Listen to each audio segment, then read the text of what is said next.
Section 1 Introduction à la théologie 1 Qu'est-ce que la théologie? Partie 1 Une discipline universitaire sur l'ordre de l'ange du Seigneur, Philippe l'évangéliste se rendit vers le sud, sur une route désertique. Là, il rencontra un eunuque éthiopien qui revenait de Jérusalem, il avait adoré le Dieu d'Israël. L'homme était assis dans son char, lisant les paroles d'Ésaïe concernant celui qui s'était soumis en silence à la mort comme un agneau docile. Philippe lui demanda s'il comprenait ce qu'il lisait. L'Éthiopien répondit, « Comment le pourrais-je, à moins qu'un homme ne me guide ?»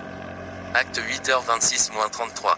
Quiconque a passé un peu de temps à lire la Bible a déjà ressenti ce besoin, comment puis-je comprendre si personne ne me guide? Bien que le message fondamental de la Bible soit d'une clarté saisissante, certaines parties des Écritures présentent des vérités profondes et déroutantes. La quête de la compréhension nous conduit à l'ardu travail de la lecture attentive, de la réflexion minutieuse, de la prière fervente et de la consultation de chrétiens plus sages que nous. Nous sommes alors en mesure de cristalliser nos pensées sur Dieu en idées claires et pénétrantes, et nous sommes mieux équipés pour le servir. C'est là le processus de la théologie, c'est-à-dire l'utilisation de notre intelligence pour nous engager avec les vérités de la parole de Dieu. Le mot théologie en déroute certains, et en intimide d'autres. Certains vont même jusqu'à dire que faire de la théologie est une perte de temps. Cette réaction découle souvent d'une vision dominée par le naturalisme matérialiste, c'est-à-dire la conviction que seules les choses que l'on peut voir et toucher sont réelles. La théologie nous fait découvrir un monde invisible, bien plus vaste et durable que celui que nous voyons et touchons. Cela signifie que faire de la théologie est la tâche la plus importante qu'un être humain puisse entreprendre.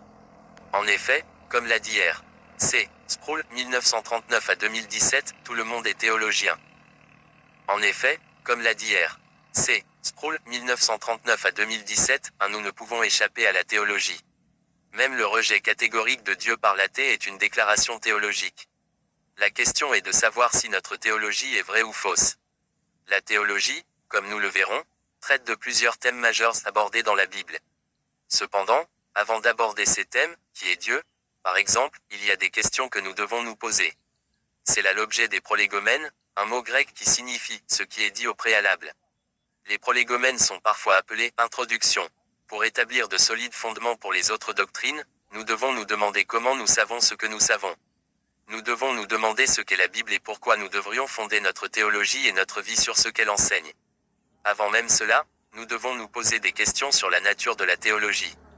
Pour commencer, nous allons donc nous pencher sur cette question, qu'est-ce que la théologie? Une définition préliminaire de la théologie. Le mot théologie n'apparaît pas dans la Bible. Ce qui s'en rapproche le plus, c'est la terminologie grecque qui sous-tend l'expression biblique, parole de Dieu, logiathéou, 1 Pierre 4, 11, confère. Romains 3,